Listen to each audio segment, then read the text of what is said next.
नमस्कार दोस्तों, फरी नवा वीडियो में आपનું हार्दिक स्वागत है। आ वीडियो में આપણે જોઈએ કે ભાઈ ડિપ્લોમા ટુ ડિગ્રી એડમિશન 2024-25 ની અંદર હવે જેમનું ફોર્મ ભરવાનું છે તો એમની જે ડેટ આવી ગયેલી છે, એટલે કે રજિસ્ટ્રેશન તમારું જે છે ચાલુ થઈ ગયેલ છે। તો પહેલાં આપણે આ જે નોટિસ આવી છે જોઈએ, અને એના પછી આપણે તમારી જે તારીખ બધી આવેલી છે કે ભાઈ આ તારીખે ચોઇસ ફિલિંગ છે, આ તારીખે તમારું અલોટમેન્ટ રિઝલ્ટ આવશે, બધું આપણે જોઈશું। તો પહેલાં અહીંયા જે નોટિસ આપી છે આપણે જોઈએ। તો આની અંદર આની પહેલાં તો આપણે લાયકાત જોઈ લઈએ કે ભાઈ આની અંદર કોણ કોણ એલિજિબલ રહેશે। તો કે ડિપ્લોમા ટુ ડિગ્રી જે ઇજનેરી છે તો એની અંદર તમે જોઈ શકો છો ભાઈ AICTEની નિયમ મુજબ જે ડિપ્લોમા ઇજનેરીની પરીક્ષાના કુલ ગુણના 45% તમારે આવેલા હોવા જોઈએ, અને જે લોકો ધારો કે SC ST SCBC તો EWS કેટેગરીવાળા છે એમને 40% હોવા જરૂરી છે, અને એમને ડિપ્લોમા પાસ કરેલું હોવું જરૂરી છે 40% સાથે ઓછામાં ઓછા, બરાબર છે। અને ડિપ્લોમા ટુ ડિગ્રી ફાર્મસી જે છે એમને PCIની જોગવાઈ મુજબ ડિપ્લોમા ફાર્મસીની પરીક્ષા એમને પાસ કરેલી હોવી જોઈએ। અને અહીંયા તમે જોઈ શકો છો કે જે ડિપ્લોમા ઇજનેરી તેમજ ફાર્મસી વિદ્યાશાખાની જે અંતિમ પરીક્ષા નવેમ્બર અથવા ડિસેમ્બર 2023 અથવા તો વર્ષ 2024માં પાસ કરેલો હોય, અને એમને સાથે DDCT 2024માં જે પરીક્ષા હતી એ પણ એમને પાસ કરેલ હશે તો એમને આ જે મેરિટની અંદર જે છે એટલે કે એ લોકો ફોર્મ ભરી શકશે, બરાબર છે। એટલે એ તમારો એલિજિબલ ક્રાઇટેરિયા છે કે ભાઈ તમે DDCT પરીક્ષા પણ પાસ કરેલી હોવી જોઈએ, અને તમારું જે ડિપ્લોમા અથવા જે ફાર્મસી જે છે તમારું ક્લિયર હોવું જરૂરી છે, બરાબર છે। અને એના પછી પણ તમે જોઈ શકો છો કે સરકારી તથા જે અનુદાનિત સંસ્થાઓની માન્ય બેઠકોની જે 95% બેઠકો અને સ્વનિર્ભર સંસ્થાઓની માન્ય તમામ બેઠકો માટે પણ તમે ડિપ્લોમા પાસ હોવા જોઈએ, અને DDCT જે પરીક્ષા જે છે એ તમે એમાં પણ તમે પાસ હોવા જરૂરી છો, એટલે કે તમારો જે રેન્ક જે છે એ પણ આવી ગયો છે, તમે DDCTમાંથી મતલબ એનું ચેક કરી શકો છો તમે લોગિન કરીને પણ, બરાબર છે। અને એના માટે તમે એલિજિબલ રહેશો ક્યારે કે જ્યારે તમે ડિપ્લોમા પણ પાસ કરેલું હોય પ્લસ તમે DDCT જે છે એની એક્ઝામ પણ આપેલી હોય ત્યારે, બરાબર। તો આ એક નોટિસ હતી। હવે આપણે એની જે કી ડેટ્સ આવેલી છે તો એ આપણે જોઈએ, ડેટ્સ છે એ જોઈએ કે આની અંદર પ્રોસેસ બધી શું રહેશે। તો આમાં તમારે પહેલું સ્ટેપ એ છે ફોર્મ ભરવાનું। તો તમે આમાં શું કીધું છે કે online submission of necessary documents with online registration fees for registered candidates. તો એમને ફીસ જે છે 350 રૂપિયા રહેશે, અને ફોર્મ તમારે ભરવાનું છે કઈ વેબસાઇટમાં જ્યાં તમે DDCTની પરીક્ષા માટે ફોર્મ ભર્યું હતું એ જ વેબસાઇટમાં અને એ જ યુઝર આઈડી પાસવર્ડથી, પરંતુ ફોર્મની જે ફોર્મ જે છે મતલબ એની તમારે બીજી એપ્લિકેશન કરવાનું રહેશે, હું તમને નેક્સ્ટ વિડીયોમાં સમજાવીશ કે ફોર્મ કઈ રીતનું ભરવાનું છે, બરાબર। તો એની તારીખ શું છે 15/5 થી તમે 5/6 સુધીમાં ફોર્મ ભરી શકશો, એટલે લાસ્ટ ડેટ ફોર્મ ભરવાનું શું છે 5/6, બરાબર। જે લોકો ધારો કે 2023માં પાસ આઉટ કર્યું છે ડિપ્લોમા તો એમને તો બધી એમની માર્કશીટની બધું હશે જ, એટલે એમને કંઈ એમાં એડિટિંગનો પ્રશ્ન આવતો નથી, પરંતુ જે લોકો ધારો કે 2024માં ડિપ્લોમા પાસ આઉટ કરશે તો એમને ધારો કે માર્કશીટ હજુ આવી ના હોય, બરાબર છે, મતલબ રિઝલ્ટ આવે ત્યાં સુધી એમને મતલબ ફોર્મ નહીં ભરવાનું, અથવા તો ધારો કે ભરી દે છે તો એમને ધારો કે એની અંદર ક્વોલિફિકેશન ડિટેલ્સ એમને એડિટ કરવી છે તો એમની પ્રોસેસ શું છે તો 20/5 થી 6/6 સુધીમાં એ લોકો એડિટિંગ પણ કરી શકશે, એટલે કે એમાંના જે લાસ્ટ મતલબ જે CGP આવે તો તમારે એડ કરવાના હોય તો તમારે એ તમે કરી શકશો 20/5 થી લઈને 6/6 સુધીની અંદર, બરાબર છે। એટલે એમના માટે એડિટિંગ રજિસ્ટ્રેશન ડિટેલ્સ। પછી તમારું એક provisional list of institute and sit matrix, તો કે ભાઈ કોલેજનું લિસ્ટ બહાર પડશે, દરેક કોલેજમાં કેટલી સીટો છે D2D માટે, બરાબર। તો એનું ક્યારે લિસ્ટ આવશે 6/6ના રોજ આવી જશે, બરાબર। પછી શું આવશે, પછી તમારું પ્રોવિઝનલ મેરિટ લિસ્ટ બહાર પડશે, બરાબર। તો પરંતુ એ શું રહેશે સબ્જેક્ટ ટુ ડોક્યુમેન્ટ વેરિફિકેશન। હવે તમે એવું લાગે ભાઈ આ પ્રોવિઝનલ મેરિટ લિસ્ટ કઈ રીતનું હશે, તો કે મેરિટ તો તમારું ઓલરેડી આવી ગયેલું છે DDCTની જે તમારી રેન્ક આવેલી છે, પરંતુ આની અંદર શું છે કે તમે ધારો કે DDCT વખતે તમારું જે કેટેગરીઝ તમે ધારો કે SCBC સિલેક્ટ કરી હોય, પરંતુ તમે આમાં ફોર્મ ભરશો એટલે તમારે ધારો કે SCBC મુજબ તમારી પાસે ડોક્યુમેન્ટ નથી તો તમારી કેટેગરી તમારી શું થશે SCBCમાંથી જનરલમાં થઈ જશે વેરિફિકેશનમાં, તો પછી તમારે જનરલમાં જે રેન્ક આવ્યો હોય પછી તમારો મેરિટમાં ના ગણાય, તો પછી તમારો જે છે એ અલગ મેરિટ બનશે, બરાબર। એટલે જે ડોક્યુમેન્ટ વેરિફિકેશન આધારે ફરી પાછું તમારું એક નવું મેરિટ લિસ્ટ જે છે બનશે, બરાબર છે। એટલે તમારી કેટેગરી વાઇઝ જે છે તમારી પાસે ડોક્યુમેન્ટ હોવા જરૂરી છે, બરાબર। એટલે એના આધારે ફરી નવું મેરિટ બનશે ક્યારે 7/6ના રોજ, બરાબર છે, ત્યારે તમારી પ્રોવિઝનલ મેરિટ લિસ્ટ ફરી બહાર પડશે, બરાબર। હવે એક પાછો મોક રાઉન્ડ ચાલુ થશે કોલેજ સિલેક્શનનો, તો કે online choice filling for mock round, એ ક્યારે હશે 7/6 થી 11/6 સુધીમાં, ત્યારે તમે કોલેજ સિલેક્શન એટલે કે સંસ્થાની પસંદગી કરી શકશો। આ મોક રાઉન્ડ છે, આમાં એડમિશન મળે તો કન્ફર્મ નહીં ગણાય। એના પછી એનું રિઝલ્ટ ક્યારે હશે એટલે કે display result of mock round, તો 14/6ના રોજ તમને એનું રિઝલ્ટ મળશે કે ભાઈ એ કોલેજમાં એડમિશન મળ્યું કે નહીં મળ્યું, તો બરાબર છે। તો એમાં તમને એડમિશન મળશે તો એ કન્ફર્મ ગણાતું નથી, તો એનું મોક રાઉન્ડનું રિઝલ્ટ ક્યારે રહેશે 14/6ના રોજ, બરાબર।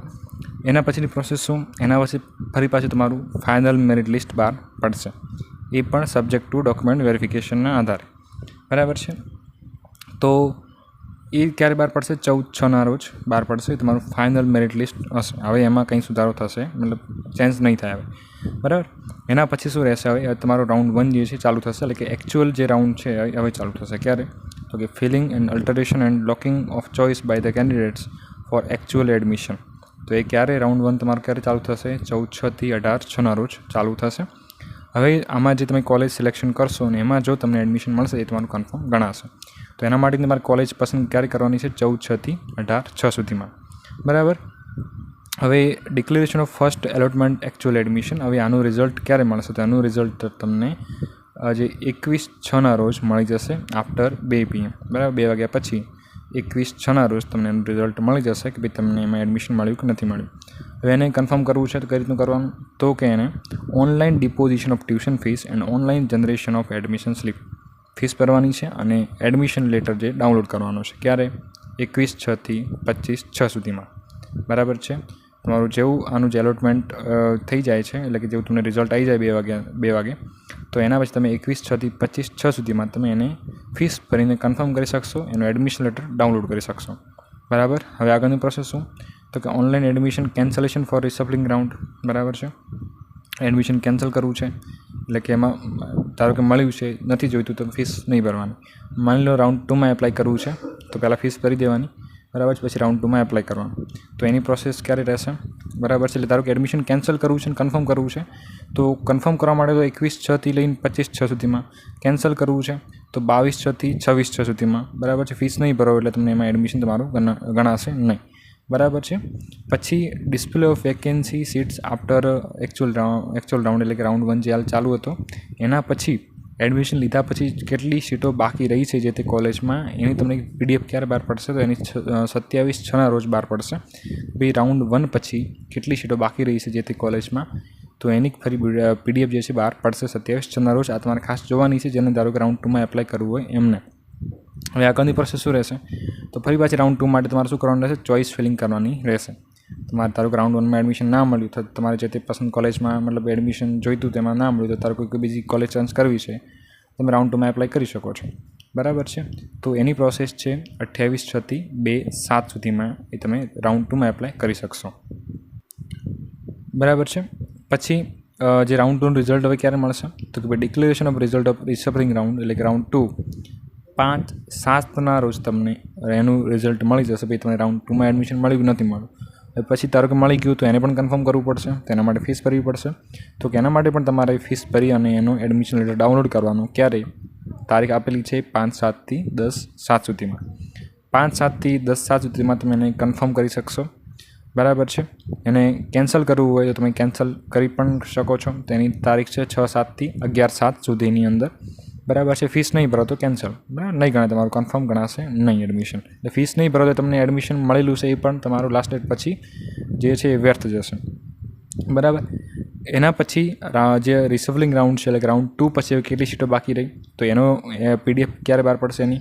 તો display of vacancy after reshuffling round, તો એની PDF તમને 12/7 રોજ મળશે કે ભાઈ રાઉન્ડ 2 પછી, એટલે કે રિસપ્લિંગ રાઉન્ડ હતો એના પછી હવે કોલેજમાં કેટલી સીટો બાકી રહી છે એની PDF તમને 12/7 રોજ મળી જશે, બરાબર છે. અને હવે કમેન્સમેન્ટ ઓફ એકેડેમિક ટર્મ 8/7 રોજ તમારું જે સેમેસ્ટર જે છે તમારું ચાલુ થઈ જશે, બરાબર છે. હવે આગળની પ્રોસેસ શું રહેશે? બરાબર છે. તો હવે આગળની પ્રોસેસ શું છે? જો ભાઈ marksheet verification for eligibility of admission.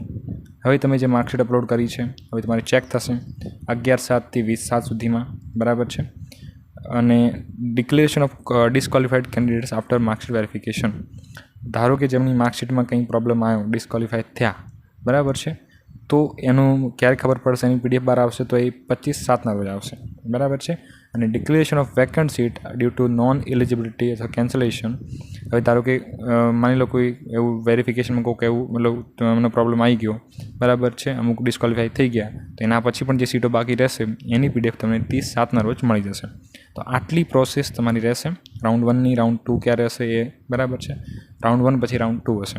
Round 2 પછી ફરી પાછી આ સીટો જે છે બાકી રહી એની PDF પણ બહાર પડશે, બરાબર છે. તો આટલી પ્રોસેસ જે છે, પહેલું તમારું મેરિટ આવી જશે, પહેલાં તમારે મતલબ ફોર્મ ભરવાનું છે, બરાબર છે, તમારે કમ્પ્લીટ ડોક્યુમેન્ટ સાથે, અને એના પછી તમારું વેરિફિકેશન થશે, બરાબર છે. એના પછી તમારે જે ડેટ આપી એના પછી તમારું પ્રોવિઝનલ મેરિટ લિસ્ટ આવશે, એના પછી મોક રાઉન્ડ આવશે, એના પછી ફરી તમારું ફાઇનલ મેરિટ લિસ્ટ, એના પછી પાછી ચોઇસ ફિલિંગ, બરાબર છે. અને એના પછી એનું ચોઇસ ફિલિંગનું રિઝલ્ટ આવશે, બરાબર છે, એકચ્યુઅલ એડમિશનનું, બરાબર છે. એના પછી પાછો એમાં એડમિશન ના મળે તમારે રાઉન્ડ 2માં એપ્લાય કરવાનું, તો એની ફરી ચોઇસ ફિલિંગ, એનું રિઝલ્ટ એને કન્ફર્મ કરવાનું, એ બધી પ્રોસેસ ચાલશે, બરાબર છે. જે ઇમ્પોર્ટન્ટ નોટ્સ પણ અહીં આપી છે કે ભાઈ D2D માટે જે છે શું એના માટે શું લાયકાત છે આપણે પણ આગળ જોઈ ગયા, અને છતાં ધારો કે ઓપન કેટેગરી માટે 45% છે અને અનામત કેટેગરી માટે 40% સાથે તમે ડિપ્લોમા જે છે પાસ કરી લો જરૂરી છે. અને તમે જે આપણે DDCT માટે જે વેબસાઇટમાં યુઝર આઈડી પાસવર્ડ બનાવ્યું હતું એનાથી તમે ફોર્મ ભરી શકશો, બરાબર છે. અને તમે અહીંયા જે છે એની તમારે ફીસ જે છે 350 ચૂકવવાની રહેશે, બરાબર છે. તો આટલી પ્રોસેસ જે છે તમારી થશે. ફોર્મ ભરવાનું છે, કઈ રીતનું ભરવાનું છે, પ્રોસેસ શું છે, એનો આપણે એક નેક્સ્ટ વિડીયો બનાવીશું, એ દ્વારા